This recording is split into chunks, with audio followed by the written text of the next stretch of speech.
This is history. We have nicely glorious past. Bangladesh Jamaat Islami, আজকে কেউ কেউ বলেন জামাত ইসলামী মুখে এক কথা বলে কাজে আর একটা করে। বাংলাদেশ জামাত ইসলামী সেই দল যা তারা করে সেইটাই তারা বলে, আর যা বলে সেটাই তারা করে। তার জন্য ফাঁসি আসলেও আমাদের মাথা নত করতে পারে না।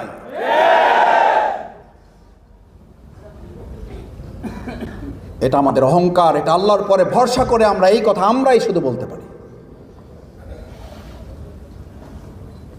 আমাদের মতো ছোট মানুষদেরকে বলা হয়েছিল পার্শ্ববর্তী রাষ্ট্রের সাথে সম্পর্ক রক্ষা করা চলেন, মামলা হামলা নির্যাতন রিমান্ড কিছুই থাকবে না, আজকে বাড়ি চলে যেতে পারবেন। সেই অফিসাররা নিশ্চয়ই এখনো জীবিত আছেন। অমুক দলের সাথে জোট ছাড়েন, জোটের সাথে থাকতে হবে না, আপনারা আপনাদের মতো করে কাজ করেন, আপনাদেরকে কাজ করার সুযোগ দেওয়া হবে, আপনাদেরকে মিছিল করার সুযোগ দেব, জোট থেকে বেরিয়ে আসেন। আমরা জনগণের সাথে জোটের সাথে আমরা বেইমানি করি নাই।